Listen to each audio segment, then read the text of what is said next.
Cara ini bukan cara saya tetapi cara di dalam Al-Quran ya, dimana saya ingin menyampaikan dulu ada sebuah penelitian dilakukan oleh Hal Urban, dokter di bidang psikologi di Amerika. Dia membuat penelitian 24 jam tanpa keluhan. Jadi ditelitilah manusia, ada 30 orang dikasih belangko, besok 24 jam balik, kira-kira yang nggak punya keluhan berapa banyak gitu kan. Dikembalikan belangkonya, oke. Lalu dari penelitian itu, dari 7.000 orang yang diberikan belangko itu, yang 24 jam tanpa keluhan cuma 1. Jadi sangat sedikit sekali orang yang hidupnya ini nggak mengeluh itu ya.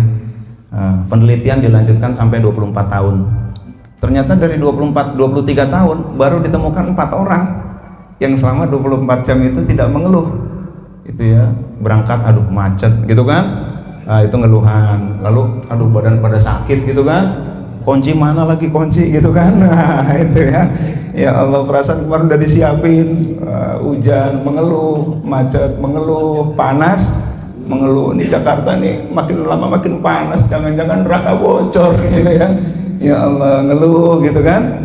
Yang pakai motor ngeluh panas, yang pakai mobil ngeluh macet gitu kan.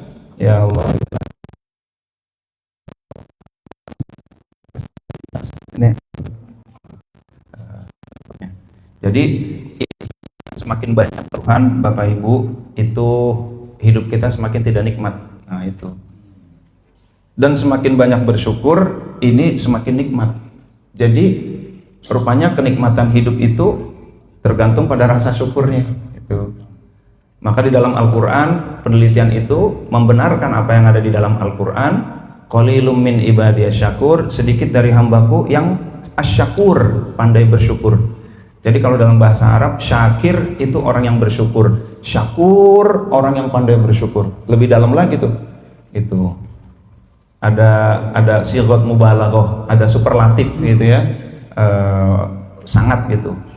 Lalu lagi-lagi kalau cerita jumlah bersyukur diiringi dengan kata-kata dikit, qalil gitu kan, qalilam ma tashkurun, sedikit dari kamu yang bersyukur. Padahal Bapak Ibu kalau bersyukur itu, hidup itu jadi lebih nikmat, jadi lebih hidup. Ada 2 orang makan nasi uduk, sama-sama nasi uduk pakai telur disuir-suir, pakai sambal kacang, nasi uduk Betawi standar lah gitu ya, sambal kacang, telur suir-suir habis olahraga pagi. Orang pertama sambil makan sambil berkata, lagi-lagi nasi uduk cuman pakai sambal kacang, pakai telur suir-suir, kapan dong pakai rendang gitu kan, masa nasi uduk pakai rendang gitu ya. Orang kedua temannya dia yang sama-sama olahraga juga, dia berkata, alhamdulillah pagi-pagi lagi lapar-lapar, tahu-taunya ada nasi uduk di depan saya, nggak usah pakai lauk, ini nasinya aja udah wangi, ada bawang goreng, ada daun kemangi, waduh ini nggak usah pakai lauk, sambelnya aja udah bikin enak nih gitu kan. Ini warungnya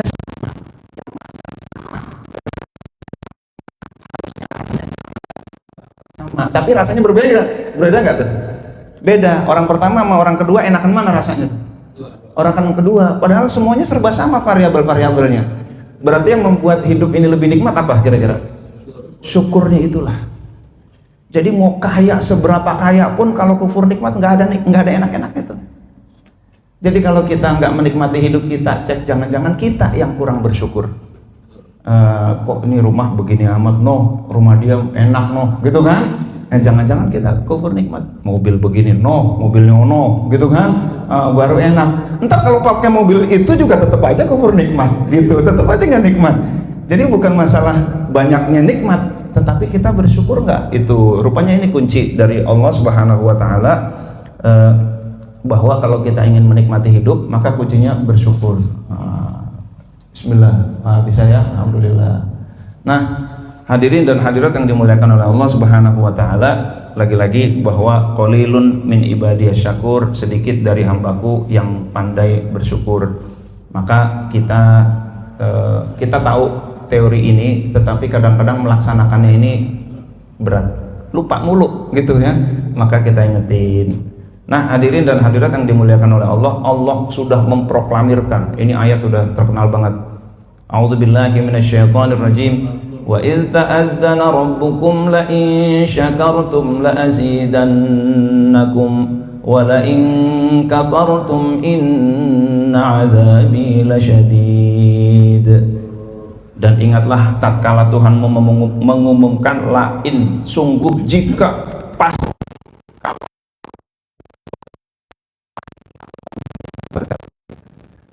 walain kafartum, dan jika kalian kufur nikmat, inna adzabi lasyadid, sesungguhnya azabku amat pedih. Nah itu. Nah jadi kita ini dihadapkan pada pilihan. Kita kalau pilih lift, kalau kita mau syukur, berarti kita pilih ada kenaikan kenikmatan. Nah itu. Kalau kita kufur nikmat, ya sama dengan kita ada penurunan kenikmatan. Jadi itu rahasianya di situ. Tinggal kita milih nih, kita mau milih nikmat apa enggak gitu kan. Ini mobil begini, no dia no. Yang lebih repot lagi kalau pasangan hidup gitu kan, nggak enak istri gua, enakan istri dia kayaknya. Ya Allah, naudzubillah min dzalik. Akhirnya itu pasangan hidup langsung nggak enak tuh. Jadi selama kita kufur nikmat, ya udah pasangan hidup nggak enak, rumah tangga yang nggak enak. Nah nambah aja gitu ya, dikira nambah bakal enak, ternyata nambah masalah. Ya Allah, nambah dasarnya kufur nikmat gitu ya, punya akhirnya terus aja gitu kan. Mau makanan, ketika kita kufur nikmat, makanan jadi nggak enak. Serabi Solo, wah itu ya, wah kok serabi Solo langsung nggak enak. Tapi ketika ada serabi Solo, alhamdulillah ini nih empuk gitu kan, lembut, dalamnya juga ada isinya, ada coklatnya, ada kejunya. Ya Allah, nikmat banget nih serabi Solo kan gitu kan. Nah itu serabi Solo langsung jadi nikmat. Nah jadi mau makanan, mau kendaraan, mau rumah kita, mau pekerjaan, profesi kita, pasangan hidup, semua kalau mengeluh kita itu hilang semua tuh kenikmatan tuh. Nah jadi Allah memberikan berupa syukur itu adalah supaya kita semakin nikmat hidup kita. Habis kita makan, besok lupa, kalau makan yang lain lagi, tambah lagi kenikmatan gitu kan. Allah kasih kenikmatan, kok keluar lagi, iya besok makan lagi, nambah lagi kenikmatan. Allah ingin kita cicipkan kenikmatan hidup. Semua Allah ciptakan buat kita, Masya Allah. Maka Allah spill semua nikmat-nikmatnya itu diwakili dalam surat Ar-Rahman. Allah Maha Pengasih. Ar-Rahman 'allamal Qur'an, khalaqal insan, 'allamahul bayan, asy-syamsu wal qamaru bihusban, wan najmu wasyajaru yasjudan. Bintang, matahari, bulan, pohon-pohon, tanah, sungai, semua di-spill sama Allah tuh, nikmat-nikmat. Mana lagi yang kalian dustakan? Nah itu ya. Tapi yang pertama nikmat itu yang paling disebut nomor satu apa tuh dalam surat Ar-Rahman? Ar-Rahman 'allamal Qur'an. Nomor satu tuh nikmat Al-Quran, Masya Allah. Maka kalau kita belum menikmati Al-Quran, tingkatkan kenikmatan kita. Al-Quran itu nikmat. Ada yang bilang, ngapain buat dihafalin Al-Quran? Orang yang sekarang udah banyak filenya, tinggal buka aja Al-Quran. Dia nggak ngerti kenikmatan menghafal Al-Quran. Itu ya. Nah itulah Bapak Ibu hadirin dan hadirat yang dimuliakan oleh Allah. Jadi syukur ini bikin hidup kita lebih bahagia. Secara fisik juga lebih sehat. Itu ya. Ada orang datang ke saya, Ustadz ini saya bagaimana, sodako udah, berbuat baik kepada orang tua udah, tapi kok hidup saya melangsak terus ya, kenapa Ustaz? Ente gimana? Ternyata setelah diselidiki, wah,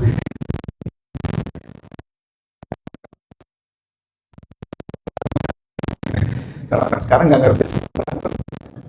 Ustaz itu biasanya ngomong itu siapa tuh ya? Asmuni. Hil yang mustahil gitu kan. Setelah diselidiki, ternyata coba saya audit, ternyata dia banyak mengeluh. Selama ente mau berbuat baik sama orang tua, mau sodako, ente ngeluh, ente sama dengan menekan tombol lift ke bawah. Susah. tau-taunya bukan grow up, malah turun terus gitu ya. Oh ternyata keluhannya yang belum gitu kan. Nah itulah sakit pun kalau bersyukur itu juga mengurangi. Ada, tapi ini ilustrasi aja ya. Jadi ketika kita diberi sakit itu, kata Rasulullah Shallallahu Alaihi Wasallam, beliau bersabda, ketika kita mendapatkan kenikmatan, bacalah alhamdulillahilladzi bi ni'matihi tatimmus shalihat. Segala puji bagi Allah yang dengan nikmatnya perbuatan-perbuatan baik bisa menjadi sempurna. Silaturahim bisa, berangkat haji bisa, ngaji bisa, sholat bisa, gara-gara kenikmatan dari Allah. Keterusannya ya. Ketika kita dihadapkan pada yang buruk, maka kita berkata alhamdulillahi ala kulli hal. Segala puji bagi Allah atas apapun yang Allah berikan. Dikasih sakit alhamdulillah, dikasih bangkrut alhamdulillah. Ya, jadi saya 3 tahun terakhir saya bisnis jual beli mobil. Jual beli mobil gitu kan. Alhamdulillah bangkrut. Bener bangkrut tuh. Ada yang nanya, Ustaz gimana kabar bisnis jual beli mobil? Alhamdulillah bangkrut gitu kan. Bangkrut juga alhamdulillah.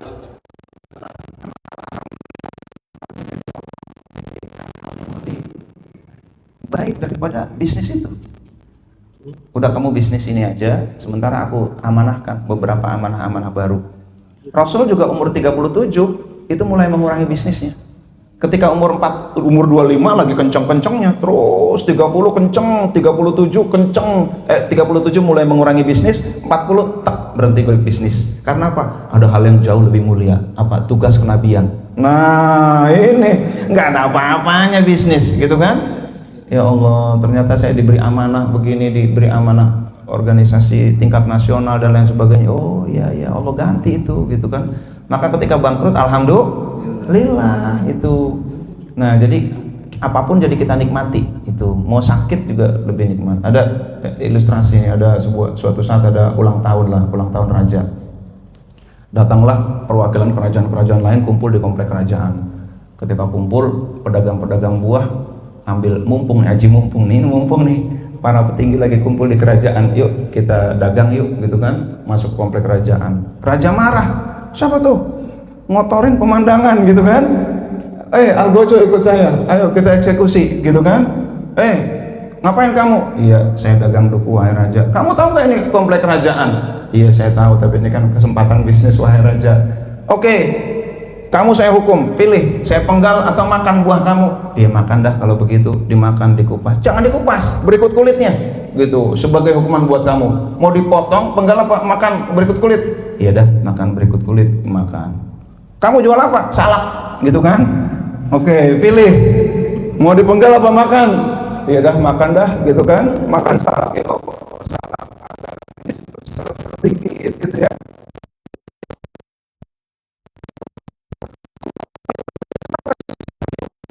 Bang Tuhan Raja gitu kan. Ini ilustrasi aja. Tapi hadirin dan hadirat yang dimuliakan oleh Allah, ketika kita melihat kepada orang yang kondisinya di bawah kita, itu penderitaan kita jadi nggak seberapa itu ya. Saya biasa bergaul dengan tunanetra. Waktu itu juga catat nomor saya Abdul Latif tunanetra gitu ya. Saya lihat nyatet nama saya apa sih, Abdul Latif tunanetra ternyata. Ya karena barangkali bergerak di bidang tunanetra. Jadi kalau bisnis saya tutup, datanglah tunanetra menghadap ke saya, assalamualaikum, waalaikumsalam. Ini kita ada kegiatan maulid, biayanya kurang, ya Allah, gitu ya. Beberapa tunanetra datang ke kantor saya cuman kehilangan bisnis, dia kehilangan mata. Ya Allah, nggak ada apa-apanya dah saya dah. Ya Allah, itulah ya. Jadi kalau kita memikirkan peduli kepada orang yang kondisinya di bawah kita, justru keuntungannya lebih banyak buat kita. Itu kita banyak menyambangi orang-orang miskin, banyak menyambangi disabilitas. Mereka dapat benefit, kita dapat benefit lebih banyak lagi. Kenapa? Kita merasa bersyukur akhirnya. Ya Allah, saya nggak ada apa-apanya dibanding dia. Dia jauh lebih menderita, gitu kan? Ya tiap hari lah saya di WA-nya sama tunanetra nih, ini diusir karena nggak bayar kontrakan, macam-macam lah.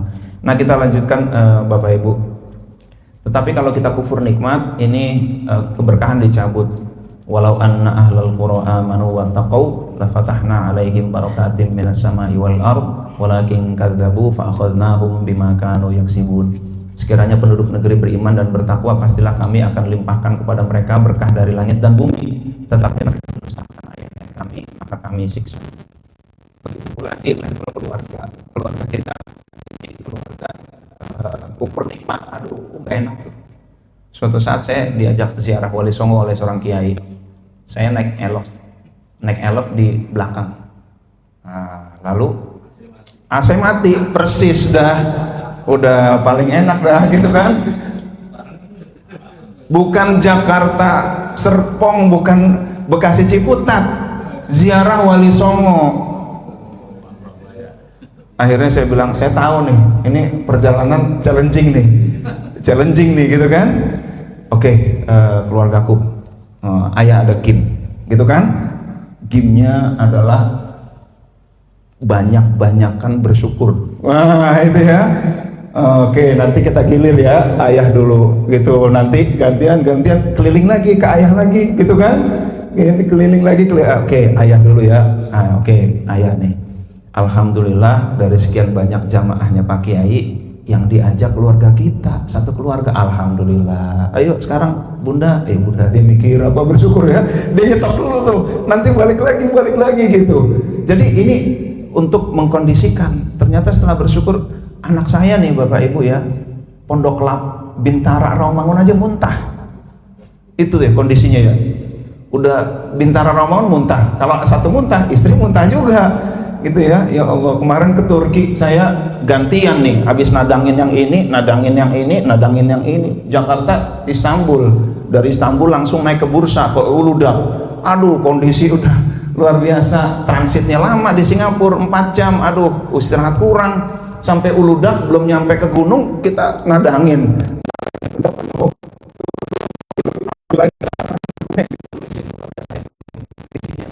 Bayangin aja tuh untuk bayangan yang lebih utuh. Jadi keluarga tukang muntah naik elf, ziarah Wali Songo paling belakang, nggak pakai AC. Udah lengkap dah. Tapi alhamdulillah terus saja kita awali dengan terus bersyukur. Mereka meskipun baju nih lepek ini ya, baju lepek gitu, udah bukan hanya itu, tengah jalan bannya bocor, supirnya nggak ngerti kunci-kuncinya, saya ganti ban. Di tengah jalan saya ganti ban tuh, pulang mobilnya mesinnya mogok, kita semalaman berhenti di masjid, udah kita nginep di masjid deh. Wah luar biasa nih perjalanan ya.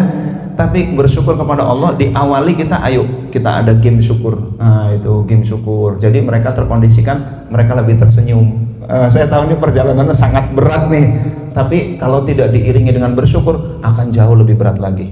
Tapi alhamdulillah dengan bersyukur, apapun yang kita lewati ini ujian buat kita. Bagaimana dengan apa yang kita lewati kita tetap bersyukur gitu ya.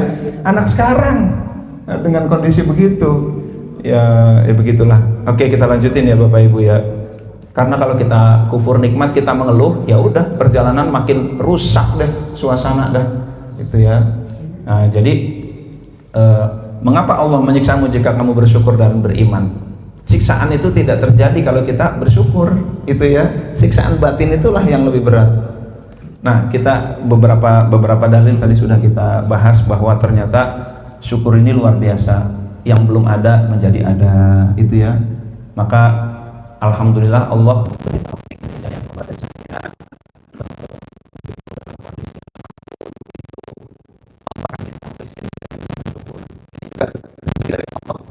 Kita bisa bersyukur bukan hebatnya kita, Allah kasih taufik itu ya. Saya nggak hebat, dari mulai ya motor karisma dulu ya, ustadz yang berkarisma gitu kan. Karena Honda karisma gitu. Saya motor sambil jalan sama istri saya, baru nikah sambil zikir kita, sambil baca sholawat apa, Allahumma sholli ala sayyidina Muhammadin nabil ummi wal alihi wasallam, Allah hasbunallah gitu kan, sambil di jalan gitu. Lalu kecepretan mobil, cepret, waduh gitu kan, cepretan kotor gitu ya. Tapi kita mulutnya ini sambil dikit, hasbunallah ni'mal wakil, hujan, bukan hanya hujan, kecepretan. Sampai ke tempat mertua, ya Allah tip kamu cepretan bajunya pada kotor, mudah-mudahan mama doain biar bisa beli mobil, katanya gitu ya. Bagi mama saya tuh menderita. Saya juga dulu nggak bisa bayar kos, sehingga saya kosnya itu bekas kakak saya, karena kami keluarga besar.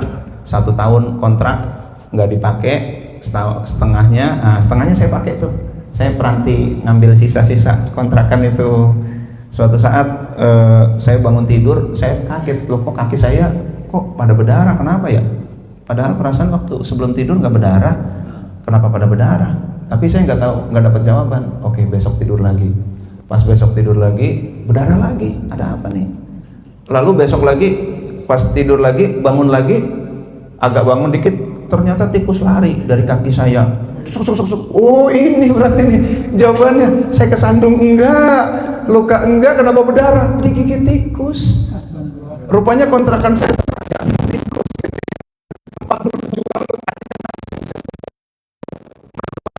Saya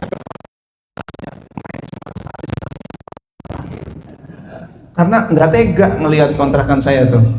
Ya Allah. Tapi saat itu apakah saya menderita? Enggak kok, biasa aja.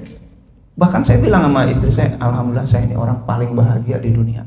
Saya orang paling beruntung di dunia gitu ya. Kondisi begitu Bapak Ibu.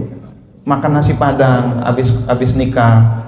Bukan berarti saya begini lalu ngajarin syukur mentang-mentang lu udah punya apa-apa gitu kan. Bukan. Udah punya bisnis ini, sekarang lu aja ngomong syukur. Enggak, syukur itu dari enggak punya apa-apa gitu. Jadi saya kalau makan itu kan makan ketoprak sama istri saya 1 bungkus, nggak kenyang. Akhirnya kita bilang, Bun, ini kita ganti warteg lah, agak kenyangan dikit. Namanya makan berdua tetap nggak kenyang. Ganti lagi, Bun, sekarang kita beli nasi padang, tapi dibungkus gitu ya. Jangan makan di sana, itu nasinya dikit kalau makan di sono. Kita bungkus. Bunda beli nasi padang, ingat spek saya, nasinya minta tambahin, pakai kuah, bumbu semua masukin, pakai telur dadar, gitu ya. Udah cukup. Dulu 5.000 tuh. Oke, akhirnya istri saya asal beli makan begitu nasi, alhamdulillah buat 2 orang udah lumayan cukup gitu ya. Besok lagi lama-lama di blacklist. Mana warung padang nih mesti nih telur gitu ya, minta ditambahin nasi.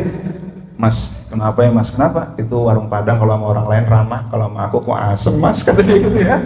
Wah, kayaknya kamu udah di blacklist Bun. Sekarang ganti nasi padang yang lain gitu ya, warung padang yang itulah begitu. Jadi sampai kakak saya, Tip, lu begitu Tip?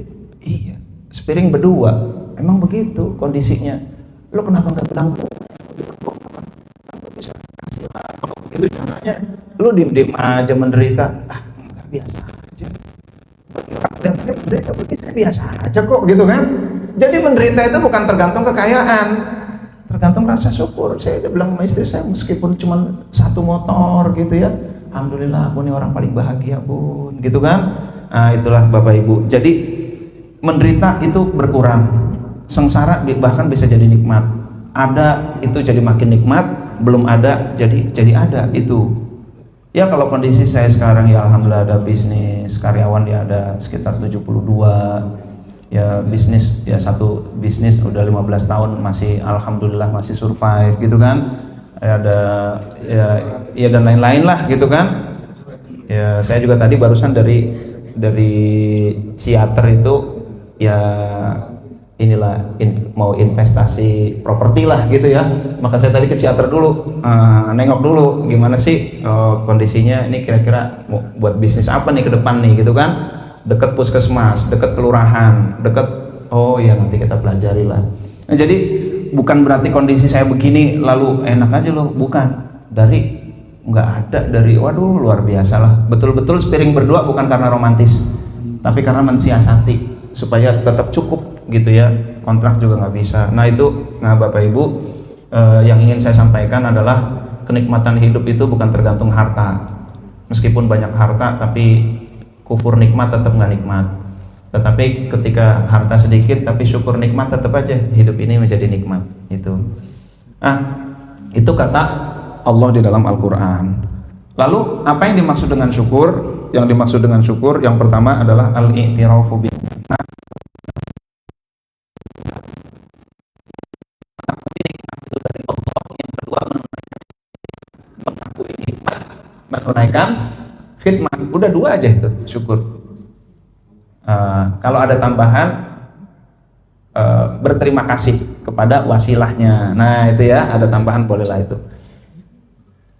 Kadang-kadang manusia ini karena Allah ini maha lembut, Allah maha gaib, itu ya, menganggap bahwa Allah nggak ngasih apa-apa. Saya gaji dari atasan, lalu yang berbuat baik kepada saya orang tua, yang membantu juga tetangga, nggak ada Allah. Nah ini dia nih, padahal semua itu Allah. Kita pilih madhab mana? Nabi Sulaiman itu crazy rich, itu ya, sultan, udah nggak ada yang lain lah. Nabi Sulaiman dia mau apa, itu setan-setan itu tinggal keliling. Saya mau batu zamrud, siap, setan keliling, gitu kan, gitu ya. Itu saya mau emas, di mana, di Freeport, gitu kan. Kita tinggal 0,3% nih, gitu, bukan ya. Pokoknya saya mau emas, diambilin, mau di gunung, mau di laut, itu jin-jin langsung setan-setannya itu nurut sama Nabi Sulaiman, gitu ya. Mau kuntilanak, wewe gombel, si manis jembatan Ancol, jin tomang, gitu ya, nurut semua sama Nabi Sulaiman tuh. Nah, hadirin dan hadirat yang dimuliakan oleh Allah, kayaknya luar biasa. Tetapi Nabi Sulaiman berkata, hadza min fadli rabbi, semua itu anugerah Allah, kerajaan juga dari Allah. Memang wasilahnya bapak saya berjuang, Nabi Daud melawan Jalut, gitu kan. Tetapi hakikatnya itu dari Allah. Ini yang bikin setan nurut juga Allah, yang bikin angin nurut ya Allah. Nggak ada lagi pemimpin raja yang ditaati setan maupun angin, nggak ada kecuali Nabi Sulaiman. Nah itu ya, semua itu dari Allah. Allah sakhkhara, Allah tundukkan semuanya. Wa sakhkharna lahu riha tajri bi amrihi rukha'an haitsu asab. Dalam surat Shad, kami tak tundukkan angin, terserah Nabi Sulaiman mau kemana. Lalu wasyayatina kullabanna'i wa ghawwas, setan-setan. Jadi diksinya bukan jin ya. Kalau jin ini bisa baik bisa buruk. Kalau setan itu udah nggak ada yang baik, udah pasti buruk. Kalau setan tuh, jin ada yang baik, ada yang buruk. Yang buruk inilah setan. Manusia ada yang baik, yang buruk. Manusia yang buruk inilah setan.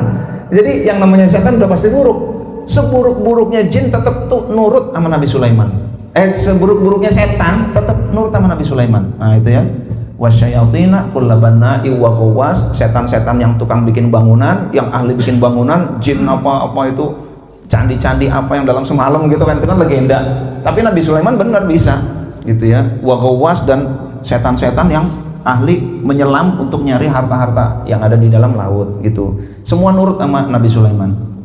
Nah, jadi kayaknya luar biasa. Meskipun begitu, beliau berkata, hadza min fadli rabbi, ini semua adalah anugerah dari Allah. Rumah ya dari Allah, nah itu ya, makanannya dari Allah, kebahagiaan dari Allah. Maka anak-anak saya ajak, ini ketika kita makan buah, nak, alhamdulillah ya Allah ngasih buah kepada kita, gitu kan. Kita latihkan supaya kita tembuskan, ini tuh dari Allah melalui tangan tetangga kita. Alhamdulillah nih nak, Allah ngasih buah kepada kita. Tadi ayah ada acara itu dikasih. Nah, jadi kita kembalikan kepada Allah supaya bersyukur bahwa semua nikmat itu dari Allah. Nah, jadi Allahnya tidak hilang dari lisan kita. Tapi Qarun berkata, innama utituhu ala ilmin indi, aku memperoleh itu karena ilmu yang aku peroleh. Ini saya begini karena saya hebat, karena saya strategi, karena saya punya skill, karena saya pengalaman, karena saya punya relasi, karena saya cerdas, karena saya Qarun. Nah, itu. Jadi madhab Sulaiman semua itu Allah, madhab Qarun semua itu karena saya. Nah, tinggal yang dimaksud kufur nikmat adalah meskipun kaya, tapi kalau bilang karena saya, itu kufur nikmat. Apalagi ada success story, kita panggilkan leader kita luar biasa, Diamond Abdul Latif, gitu kan. Oh, Bapak Ibu, saya berdiri di sini, saya berada di bisnis ini, saya berada di hadapan Bapak Ibu karena saya tiap hari melakukan begini, saya impian begini, saya kerja keras. Ketika Bapak Ibu tidur, saya ini. Nah, itu ya. Hati-hati, saya lagi. Saya yang kerja keras, saya yang pinter, saya impiannya, saya ini komunikasi. Itu. Ini mazhab korun yang begini nih. Ini kufur nikmat. Nah, udah bel berarti udah habis ya waktunya? Belum ya? Oke. Kita lanjutin lagi. Jadi ketika kita kadang-kadang kita ini nggak adil, sering melihatnya ke atas terus, lupa ngelihat ke bawah. Padahal ngelihat ke bawah itu jadi membuat kita jadi syukur nikmat. Ada orang yang di perusahaan dia posisinya tinggi, lalu dia suatu saat pensiun, lalu dia mengabdi kepada masyarakat, lalu bantu di sebuah lembaga keuangan. Ada butuh berapa bu? Iya saya perlu dagang pecel. Emang butuh modal berapa? 500.000. Oh iya. Lalu dibina, jadilah pecel itu makin lama makin maju. Lalu pedagang-pedagang yang lain, dia bilang dulu saya ini gaji gede, mainnya menteri, dirjen dan lain sebagainya, tapi hidup saya nggak nikmat. Setelah saya pensiun, saya menyambangi orang-orang kecil gitu ya. Loh kok saya jadi hidup terasa lebih nikmat, kata dia gitu. Nah jadi kalau kita menyantuni, oke, dia mendapatkan benefit dan kita mendapatkan benefit jauh lebih banyak lagi. Itu saya mau cerita, kan kami 10 bersaudara ya, ada anak ketiga. Suatu saat ibu saya silaturahim main ke rumah orang yang nggak punya lah gitu. Ketika main, bu kenapa kok nggak jarang ikut pengajian, jarang ke masjid? Iya saya ini nggak punya mukena. Oh gitu. Bu kalau saya beliin mukena mau ke masjid nggak? Gitu kan? Oh iya insya Allah ke masjid. Oke. Dibeliin mukena sama ibu saya, beli ke pasar, beli mukena yang lumayan. Nih bu mukena. Oh alhamdulillah makasih bu Haji. Dia pun sholat. Suatu saat maghrib dia datang ke rumah. Tok assalamualaikum. Waalaikumsalam. Bu Haji kenapa? Ini anaknya ini tenggelam di rawa, di empang gitu kan. Maghrib saya mau itu ternyata dia tenggelam, untung ada saya, kata dia. Saya pas lewat tuh, kata dia. Emang ibu pas lewat pas ngapain? Saya pas mau sholat maghrib. Oh itu ya, ibu saya ngasih mukena sama dia. Dengan ngasih mukena dia sholat. Dengan sholat dia nyelamatin kakak saya, anak ketiga. Saya anak ke-8. Nah jadi ngasihnya mukena, dapatnya keselamatan anak tuh. Jadi sebenarnya yang lebih banyak manfaatnya yang memberi apa yang menerima? Memberi. Yang menerima dapatnya itu, yang memberi dapatnya keselamatan anak tuh. Ya Allah itu ya. Allah gitu ya. Itulah. Jadi memberi itu luar biasa kan tadi ya. Jadi yang Bapak Ibu tadi udah memberi itu, maka dari sisi kebahagiaan, belum dari sisi ganjaran-ganjaran yang lain. Oke. Maka Rasul paling senang bergaul dengan orang miskin, itu paling senang. Kata Rasul, kalau nyari aku jangan di istana, jangan di mana. Abghuni du'afa, cari aku di tengah-tengah du'afa. Kenapa? Fa innakum tunsuruna wa turzaquna bi du'afaikum, kata Rasul. Kalian itu ditolong dan diberi rezeki karena ada para du'afa. Kalau semua orang gajinya 10 miliar, bisa nggak kita bangun musola? Semua orang 10 miliar gajinya, apa income-nya? Bisa bangun musola nggak? Siapa yang mau kerja gitu kan? Itu dia, nggak bisa. Bangun rumah nggak bisa. Rumah kita rumputnya tinggi gitu kan, nggak ada keamanan, nggak ada security, nggak ada macam-macam. Kenapa? Semua 10 miliar gitu. Akhirnya nggak berjalan. Nah itu. Jadi ini ada sebuah rumus, idza dzakartani syakartani, jika kamu berzikir kepada aku pasti kamu bersyukur. Nah ini ya Bapak Ibu, waktu pertemuan yang lalu kita membahas tentang zikir ya Pak Haji ya, tentang zikir, rahasia zikir atau hakikat zikir kalau nggak salah begitu. Nah sekarang ternyata zikir itu bisa membuat kita bersyukur. Orang yang berzikir Bapak Ibu, apapun itu jadi pahala. Kalau orang yang zikir dalam kolbu terus ya, di dalam kolbu ingat terus kepada Allah, apapun jadi pahala tuh. Tiap detik pahala, tiap perbuatan pahala, luar biasa. Auto ikhlas. Orang yang selalu berzikir ingat kepada Allah itu auto ikhlas. Itu ketika dia makan, ya Allah ini makan dari Engkau ya Allah. Ketika dia olahraga, ya Allah Engkau beri aku fisik, Engkau beri aku fisik. Kalau aku ini berarti aku gak mengempat kemana. Ya Allah makasih Kau berikan aku fisik sehat, jaga ya Allah gitu kan. Berikanlah aku kemudahan, berikanlah aku kesehatan. Nah itu ya, jalan perjaka persatuan jalan kaki gitu kan. Nah itu pagi-pagi nyari sholat masjid jauh gitu kan. Kenapa sekalian jalan? Ya Allah Engkau beri aku fisik, terima kasih ya Allah. Jadi semuanya pipis, ya Allah, alhamdulillah engkau kasih aku rezeki dan engkau juga keluarkan, kalau enggak keluar repot nih ya Allah, dan engkau keluarkan supaya aku bisa masuk menikmati rezeki yang baru gitu ya. Ya Allah, makan itu semua orang yang ingat kepada Allah terus dalam kalbunya, zikirnya terus-terusan, itu auto ibadah. Itu apapun itu jadi ibadah semua, dan auto ikhlas karena yang ditatap adalah Allah. Ini luar biasa. Zikir kelihatannya simple ya Bapak Ibu ya, kelihatannya ingat kepada Allah, bukan sekedar itu, implikasinya yang dahsyat itu. Itu jadi saya lanjut aja. Lalu caranya saya mau jelasin dulu tentang kalau kita nggak bersyukur bagaimana tuh. Kalau ada sebuah hikmah dari kitab Hikam, man lam yaqbal bimulatafatil ihsan quyida ilaihi bisalasil imtihan. Siapa yang tidak menghadap kepada Allah, tidak ngabdi kepada Allah, tidak berjuang kepada Allah, tidak ingat kepada Allah, tidak sujud kepada Allah dengan kelembutan karunia-Nya, padahal udah dikasih karunia banyak, nggak ngadep gitu ya, maka quyida ilaihi bisalasil imtihan, dia akan diikat dengan rantai ujian.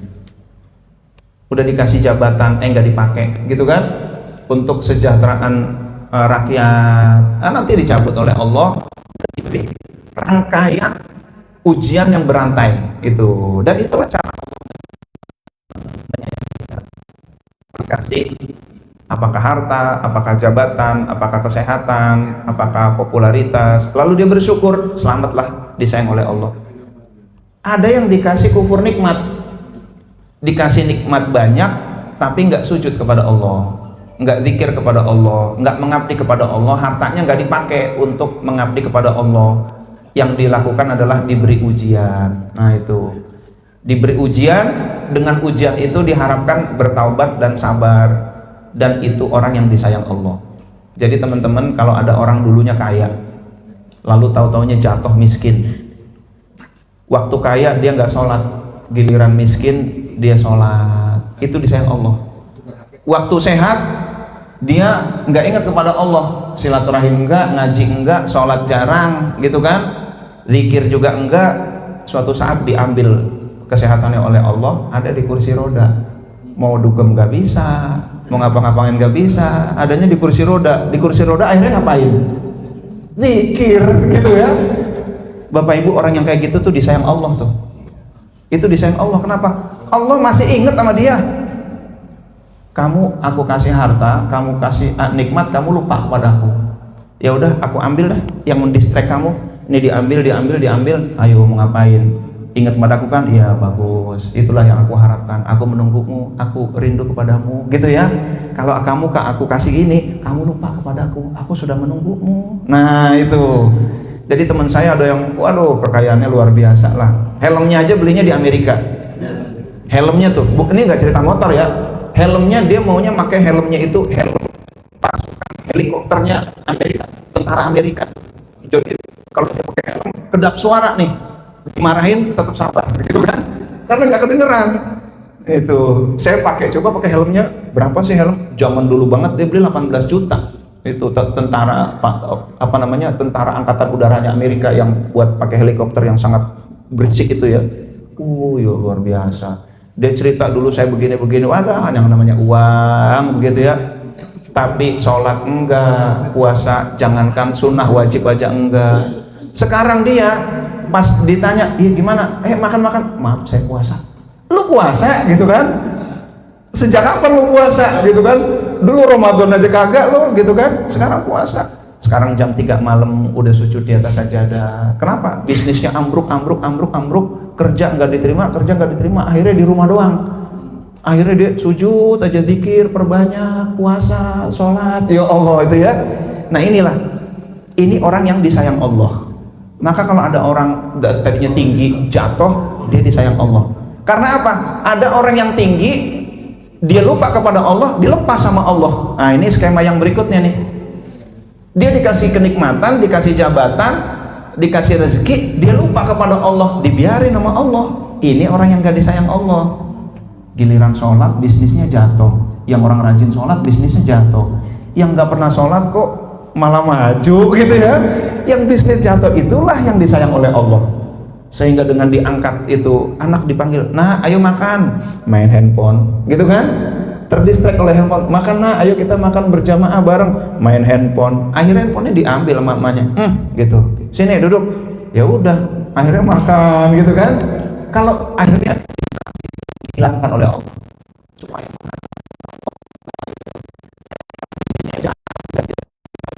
yang bisnisnya maju padahal jauh dari masjid bisa jadi dibiarkan sama Allah tuh itu.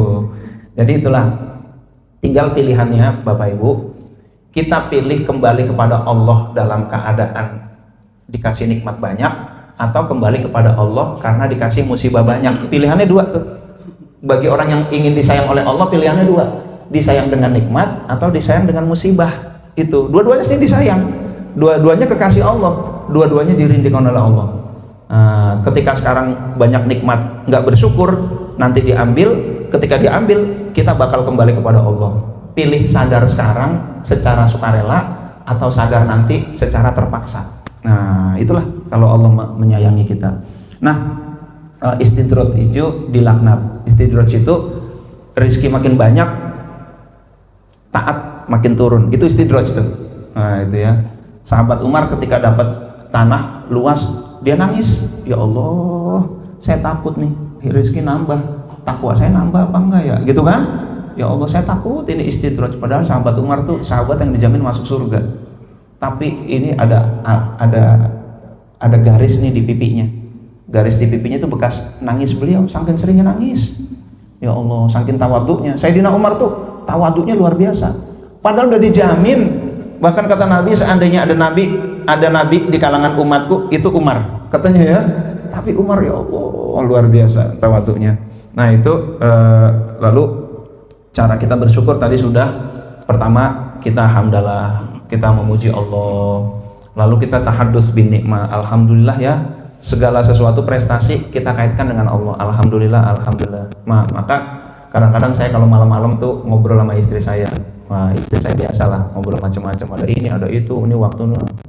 Bun, oke Bun, boleh lanjutin ngobrol tapi tolong diawali dengan satu kata. Apa tuh? Kata alhamdulillah. Silakan ngeluhnya lanjutin, gitu kan? Tadinya ngeluh nggak banyak waktu, Komas nggak banyak waktu, gitu kan? Udah nggak banyak waktu, nggak banyak duit, gitu kan? Mending nggak banyak waktu banyak duit, gitu kan? Ini nggak banyak waktu nggak banyak duit, udah begini, rumah kita begini bocor, banyak tikus. Bun, boleh Bun, tapi awali dengan hamdalah ya Bun ya, alhamdulillah. Kira-kira keluar nggak keluhannya? Nggak keluar lagi, alhamdulillah. Nggak jadi mengeluh dia. Nah itu, jadi pertama hamdalah, yang kedua tahadduts bin nikmah, banyak-banyaklah ini semua dari Allah, semua dari Allah. Ini anak saya begini, prestasi kita begini, sehat begini, semua dari Allah, jangan di aku. Lalu yang berikutnya ya terima kasih kepada wasilahnya. Man lam yashkurin nas lam yashkurillah. Siapa yang nggak berterima kasih kepada manusia sebagai wasilah nikmat dari Allah, dia berarti nggak berterima kasih kepada Allah. Doakan, nah gitu ya. Nah, itu. Yang kedua jinan itu hati. Nah, kita mengaku itu dari Allah, dan arkan kita mengabdi kepada Allah Subhanahu wa taala. Ibadah, kita ibadah, khidmah mengabdi, izhar itu menampakkan, artinya menampakkannya kepada Allah. Nah, jadi teman-teman, hidup ini harus ada nilai perjuangan kepada Allah, harus ada. Kenapa? Karena kita sudah membuat komitmen, inna sholati wa nusuki wa mahyaya wa mamati lillahi rabbil alamin. Hidupku, matiku, sholatku, ibadahku, semua itu dalam rangka mengabdi kepada Allah. Maka punya harta kita ngabdi, punya ilmu kita ngabdi, punya waktu kita ngabdi kepada Allah, gitu kan? Punya relasi ngabdi kepada Allah. Nah itu teman-teman, antara lain, dan ada beberapa cara ya. Cara utamanya untuk bersyukur itu tadi, idza zakartani, jika kamu ingat kepadaku, syakartani, pasti kamu akan bersyukur kepadaku. Namun cara ya teknisnya ada beberapa hal. Yang pertama, inventarisasi orang-orang yang di bawah kita. Kita inventarisir, ya Allah itu ya, ada ini, saya kadang-kadang sholat subuh ada di depan saya badan udah kelas 5 SD, badannya kecil terus gitu kan, yang kayak siapa ucok baba gitu ya. Ya Allah, saya bilang ya Allah, ini dia diuji oleh Allah begini, bisa jadi dia disayang oleh Allah nih, orang kayak begini nih. main ke rumah saya, kadang-kadang masuk ke kamar saya. Ya udah. Ini mudah-mudahan calon ahli surga yang begini nih. Orang-orang disabilitas, Bapak Ibu, itu orang-orang yang dipilih oleh Allah. Dipilih oleh Allah, Allah kasih chip. Allah kasih satu hal, yaitu menjadi disabilitas. Kalau dia sabar, itu luar biasa, itu masuk surganya duluan. Idza betala itu abdi bihabibatihi fasabaru awatuhu minhumal jannah, dalam hadis qudsi. Ketika aku uji hambaku dengan kedua matanya dan dia sabar, dia masuk surga. Nah, itu ya. Jadi orang-orang disabilitas itu bisa jadi mereka punya KTPS, kartu tanda penduduk surga. Itu kalau mereka sabar, itu ya. Jadi banyak-banyaklah bergaul dengan ahli surga. Kenapa? Ntar mereka bisa manggil. Itu istaghfiru min asdiqil mu'minin fa innalahum syafa'atan yaumal qiyamah. Perbanyaklah teman-teman mukmin, mereka nanti punya hak syafaat di hari kiamat. Syafaat itu bukan berarti Pak Haji Habib, ini saya kasih buat kamu ya. Bukan begitu syafaat. Syafaat itu, ya Allah, aku ajukan proposal. Yang kasih syafaat siapa? Walillahi syafa'atu jami'a, dalam Al-Quran. Itu semuanya juga milik Allah. Cuman kita bisa mengajukan proposal. Nah, itu syafaat itu begitu. Bukan berarti kita punya tiket nih gini, bukan. Tapi kita ajukan kepada Allah. Mereka nanti berhak mengajukan. Itu. Maka orang-orang disabilitas, orang-orang yang bisa jadi mereka ahli surga tanpa hisab tuh.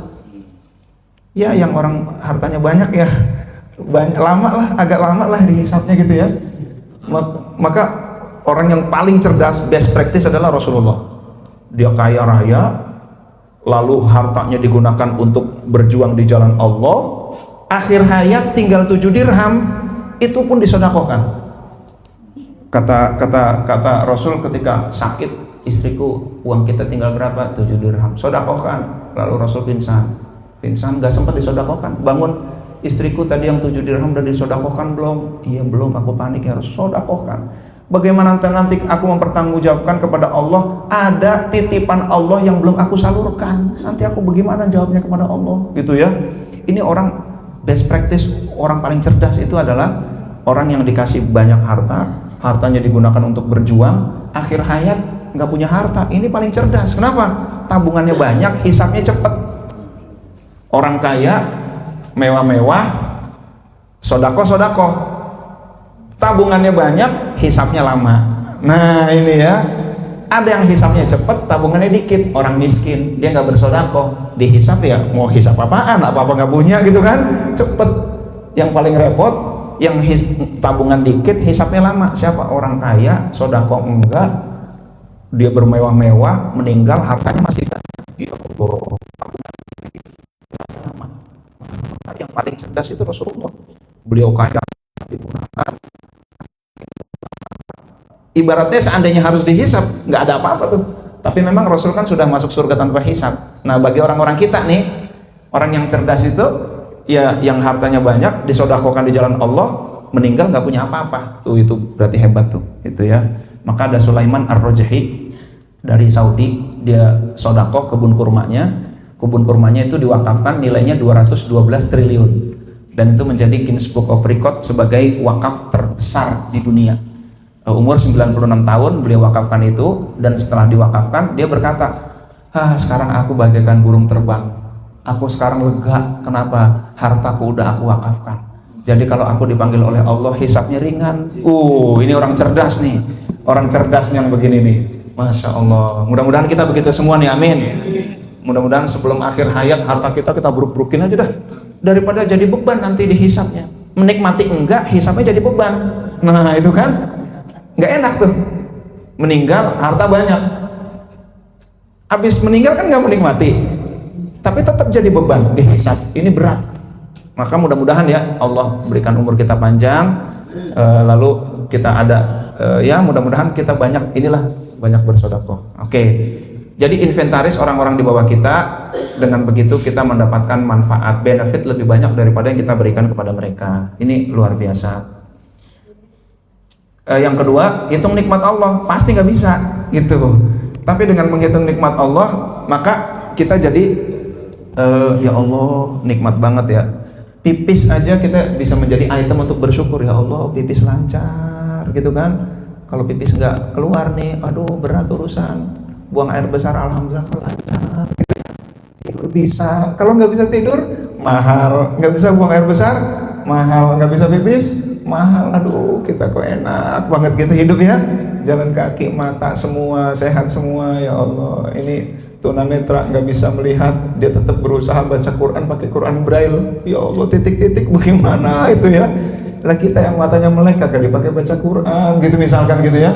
Ya Allah, terima kasih ya Allah Engkau beri aku mata. Nah itu, jadi kita inventarisir nikmat dari Allah, tapi pasti nggak bisa. Termasuk kepada udah jam berapa nih? Belum ya. Iya. Suatu saat Sayyidina Umar, ini kita ngobrol-ngobrol aja ya. Suatu saat Sayyidina Umar kedatangan tamu. Assalamualaikum, waalaikumsalam. Assalamualaikum, waalaikumsalam, gitu kan. Pas dibuka sama Sayyidina Umar, tamu itu pergi. Mas, kok pergi mas? Iya, bukannya tadi mau silaturahim? Iya sih, sebenarnya saya mau silaturahim. Oh iya, gimana? Saya tadinya mau silaturahim, mau mengadukan sikap istri saya galak banget sama saya, gitu kan? Galak banget. Tapi pas aku mau ngeluh istriku yang galak, engkau sendiri lagi dimarahin istri. Ya Allah, Sayyidina Umar itu, Bapak Ibu, nggak usah musuh, nggak usah perampok, setan takut sama Sayyidina Umar. Mau lewat M2 wah ini ada setan mau apa, Sayyidina Umar mulai ini nih keciputat sini, setan kabur, Sayyidina Umar mau lewat, itu saking ditakutinya tuh. Tapi sama istrinya takut dia. Kalau kata Ibn bukan masalah takut, tapi masalah mengapresiasi. Nah itu ya, saya bukan takut tapi saya mengapresiasi. Itu hebat, pada musuh pada takut, kenapa ente takut? Nah itu ya. Nah jadi Bapak Ibu, suatu saat Sayyidina Umar pun dimarahin oleh istrinya, dimaki-maki istrinya. Sayyidina Umar diem. Ya Allah, luar biasa kan? Orang, beliau ada perampok ya, dikepung sama 3 perampok.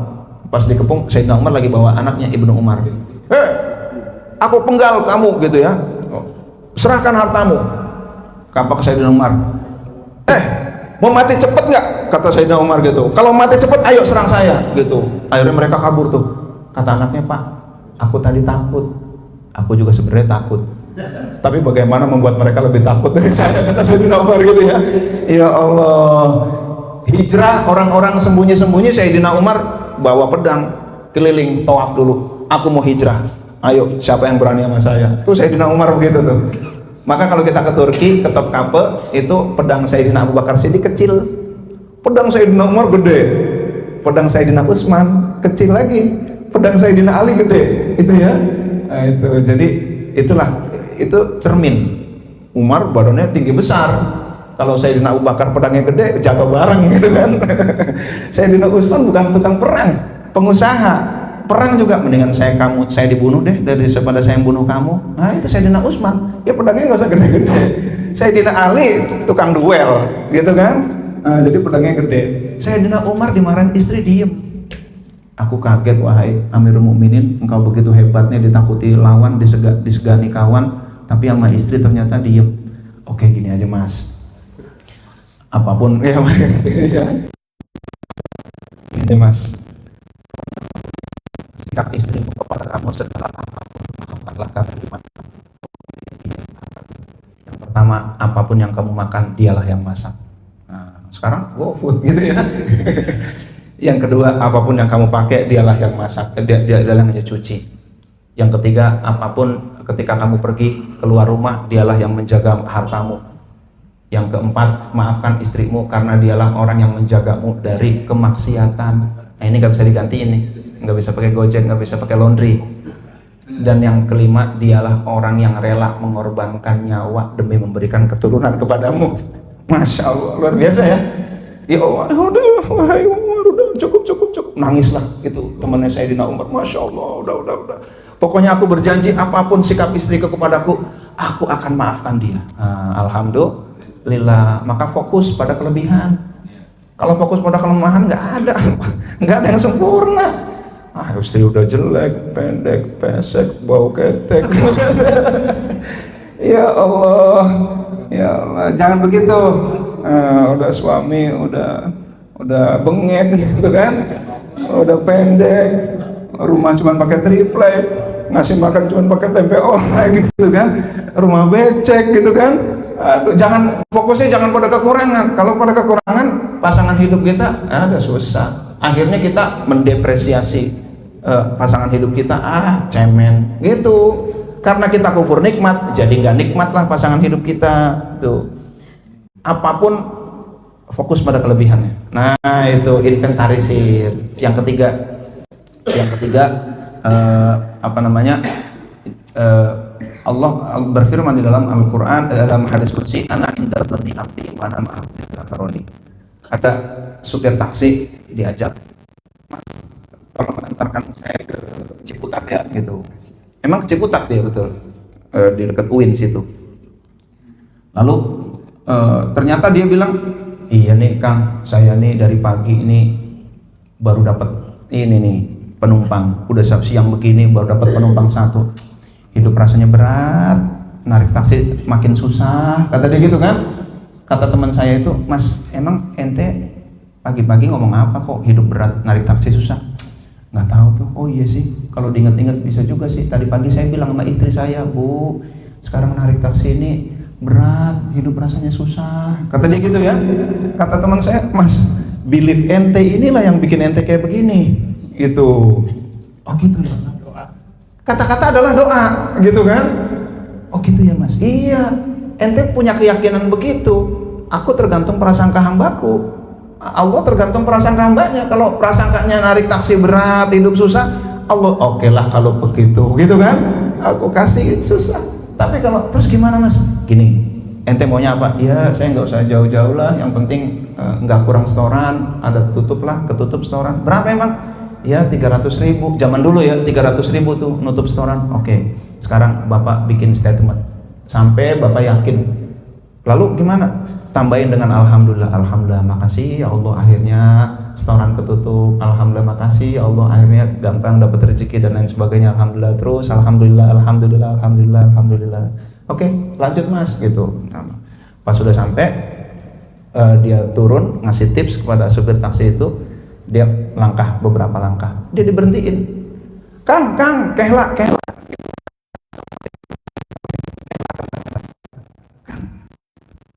Kang Asep ini dukun bukan? Kata dia. Kenapa kok saya dibilang dukun? Ini ada ibu-ibu minta diantri ini kurang lebih ongkosnya 300.000, kata dia gitu ya. Nah itu langsung kontan tuh. Jadi aku tergantung prasangka hambaku. Ketika hambaku berkata, Alhamdulillah terima kasih akhirnya dapat uang 300.000, apa kata Allah? Oke lah kalau begitu gitu ya. Nah jadi Bapak Ibu, kata-kata adalah doa. Hati-hati itu, jangan mengeluh sama dengan mencet lift untuk semakin menderita lagi gitu. Jadi hidup ini pilihan, life is a choice gitu ya. Dan sebaik-baik doa adalah Alhamdulillah. Nah itu jadi Bapak Ibu, antara ini itu saja yang bisa saya share. Selanjutnya kalau ada pertanyaan silakan, kalau nggak ada Alhamdulillah. Oke, terima kasih Ustaz. Kita mungkin punya waktu 10 menit ya untuk bertanya kepada Ustaz. Silakan dimulai dari pria dulu. 2 orang kali ya, kalau wanita 2 orang. Silakan dari pria sama dulu. Ada yang mau tanya? Udah paham semua kayaknya. Iya silakan. Tadi kan kuncinya salah satu kenikmatan itu kan sedekah ya. Iya. Sekarang kita ngasih sedekah kan ada istilahnya 2 pilihan. Sedekah yang berupa quote and quote wakaf ya. Iya. Artinya dia akan seperti mengalir jariahnya. Iya. Di sini kebetulan ada Aki Yongki, beliau pimpinan atau pelaksana Baksos. Masya Allah. Salah satu yang disampaikan mengumpulkan sedekah untuk air bersih. Masya Allah. Jadi kan airnya digunakan terus ya, jadi jariah mengalir terus. Tapi ada juga sedekah misalnya gini, ada juga teman atau saudara, tolong dong minta sedekah itu buat makan misalnya, kita kasih. Terus dipakai buat makan habis kan. Tadi yang air mengalir terus. Nah nilainya di mata Allah yang satu mengalir terus, yang satu selesai gitu. Iya. Itu gimana? Kalau kita cerita zakat dulu ya, zakat ibaratnya skala prioritasnya lah ya. Lembaga zakat itu ketika dia membangun fasilitas fisabilillah itu akan dilakukan setelah fuqara masakin. Nah, jadi innamas shadaqatu lil fuqara'i wal masakin wa fisabilillah gitu kan, dan lain sebagainya sampai utang. Nah, itu ada 8 asnaf. Pertama fuqara dan masakin dulu. Kenapa? Dia buat konsumsi, buat makan, menyambung nyawa, gitu kan? Maka ini akan dilakukan kalau ini udah aman. Itu. Jadi karena ini nyawa nih untuk makan sekarang, gitu kan? Oke, ini bermanfaat tapi ini prioritas. Itu kalau ada yang saudara nggak makan ya ini. Tapi kalau memang bisa ini diatur, ini dapat, alhamdulillah. Itu ya fisabilillah. Kalau air itu termasuknya fisabilillah di jalan Allah, gitu ya. Nah, jadi rumus bagi lembaga zakat itu bahkan fisabilillah kan dulunya untuk perang, tapi kan perang di Indonesia udah nggak ada, tentara dibiayai oleh pemerintah, lalu pos fisabilillah buat apa? Udah nggak ada perang lagi. Fisabilillah untuk pendidikan, untuk sosial dan lain sebagainya, itu fisabilillah posnya. Nah, fisabilillah itu akan dilakukan ketika di sekitar ini udah aman dari konsumsi. Bahkan kata-kata Syekh Abdul Qadir Jailani, uang yang kamu kasih makan kepada orang-orang dan mereka makan ini menjadi cahaya. Cahaya itu jadi rupanya gitu kan, meskipun langsung habis, iya, dari sisi pertimbangan langsung habis, tapi dari sisi menyambung nyawa, itu it'amut ta'am itu salah satu ibadah yang utama juga. Nah, jadi maka ini penting, tapi ini penting dan mendesak. Nah, gitu ya. Ini penting, strategis, ini penting dan mendesak. Kalau kata Stephen Covey itu ada penting, ada mendesak. Ada penting dan mendesak. Nah, itulah prioritas. Mendesak apa? Panggilan telepon, padahal nggak penting, gitu kan? Penting, tapi bisa pekan depan. Nah, itu penting tapi tidak mendesak. Tapi ada penting yang mendesak. Itulah kasih makan buat menyambung nyawa. Nah, jadi begitu kurang lebih ya skala prioritas. Dari sisi manfaat, tentu manfaatnya ini lebih banyak, penerima manfaatnya lebih banyak. Tetapi dari sisi penting dan mendesak ini lebih diprioritaskan. Nah, baiknya gimana? Baiknya kalau ada dua-duanya. Nah, ini ada, lalu ini juga jangan lupa juga, gitu kan? Buat sustainability daripada manfaatnya. Seperti mudah-mudahan seperti sumur Utsman bin Affan ya, akhirnya pengelolanya amanah sampai jadi hotel sekarang, sampai punya rekening Utsman bin Affan gara-gara sumur. Gara-gara sumur, lalu orang pada bayar, beli air, bayar, padahal dikasih, gak enak beli gitu, beli, dikumpulin karena yang wakifnya ini amanah, dikumpulin jadi tanah, jadi apa, jadi hotel deh. Sampai sekarang ada rekening Utsman bin Affan. Itu luar biasa tuh ya. Nah, jadi itu dari sisi strategisnya. Jadi kalau dua-duanya bisa tercover, alhamdulillah lebih baik lagi. Tapi kalau mana duluan ya wallah. Ya. Kenapa ulul amri yang empat sahabat itu yang meninggalnya normal tuh cuman Umar bin Khattab, yang lainnya kenapa dibunuh? Abu Bakar Siddiq. Abu Bakar Siddiq. Jadi suatu saat Rasul naik gunung, lalu bersama Abu Bakar Siddiq, bersama Umar, bersama Utsman, gitu ya. Gempaklah gunung itu. Lalu digedik pakai kakinya sama Rasulullah. Gunung diem. Alaikan Nabi was-Siddiq was-Syahidain, gitu. Di atas kamu ada Nabi, ada Siddiq dan 2 syahid. Udah diprediksi ini bakal jadi 2 syahid nih, Umar bin Khattab dan Utsman bin Affan. Nah, jadi dari dulu mereka udah tahu bahwa mereka ini bakal mati syahid. Itu Rasul udah bilang begitu. Dari dulu juga tahu Abu Bakar Siddiq meninggalnya normal, gitu ya. Tapi apakah meninggal yang mulia itu meninggal normal? Belum tentu juga. Abu Bakar Siddiq itu mulia. Ada yang meninggalnya dibunuh. Kalau kacamata manusia ini meninggal terhina, gitu kan, dibunuh. Enaknya kan meninggal tidur mati, gitu kan. Wah, meninggalnya digorok, meninggalnya di apa gitu kan.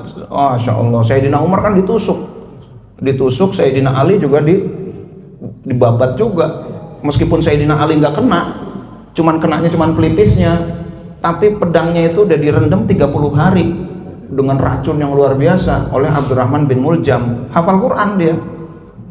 Jadi sahabat Sayyidina Ali kan jago, kena. Sayyidina Umar lagi sholat gitu, maka susu yang diminum pun keluar gitu kan. Jadi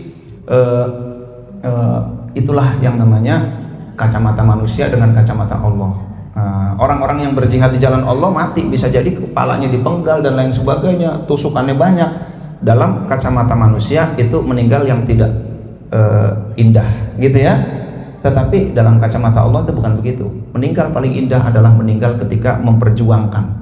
Maka Sayyidina Ali meninggal ketika sholat subuh. Nah, itu sedang ketaatan. Saya mau cerita tanggal 9 Oktober mertua saya meninggal. Meninggalnya ngimamin. Lagi baca, lalu rakaat kedua, habis rakaat kedua dia baca Al-Ikhlas. Fatihah masih normal.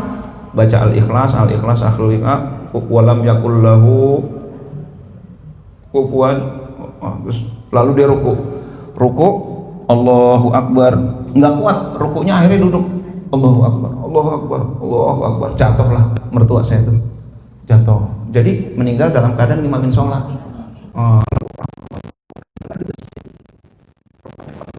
Itu memang tidak pernah sholat kecuali berjamaah. Jadi kalau mertua saya pulang ke rumah jam 8 malam, istrinya udah sholat. Zaman dulu belum musim handphone, ketok-ketok tetangga, Assalamualaikum, udah sholat isya belum? Udah Pak Ustadz. Oh iya, cari lagi. Assalamualaikum, udah sholat isya belum? Iya, mohon maaf Ustadz, saya baru datang, saya belum sholat. Kebetulan saya nyari jamaah gitu ya. Dari muda nggak pernah sholat kecuali berjamaah. Orang meninggal sesuai dengan kebiasaannya gitu ya. Maka tapi udah waktunya udah masuk. Intinya dari kacamata manusia bisa jadi ini tidak indah, tetapi kacamata Allah, keindahan itu adalah ketika meninggal sambil dalam melaksanakan ketaatan, meninggal ketakwaan. Perang meninggal itu top, sholat meninggal top, menuju masjid meninggal top gitu, ngimamin meninggal top. Nah, kurang lebih begitulah. Jadi kacamata kita beda dengan kacamata Tuhan. Nah, itu ya. Kurang lebihnya begitu. Mohon maaf, terima kasih. Wallahul muwaffiq ila aqwamit thoriq. Assalamualaikum warahmatullahi wabarakatuh. Seperti biasa untuk kajian doa sedikit. Ya. Mari kita berdoa kepada Allah Subhanahu wa taala, mudah-mudahan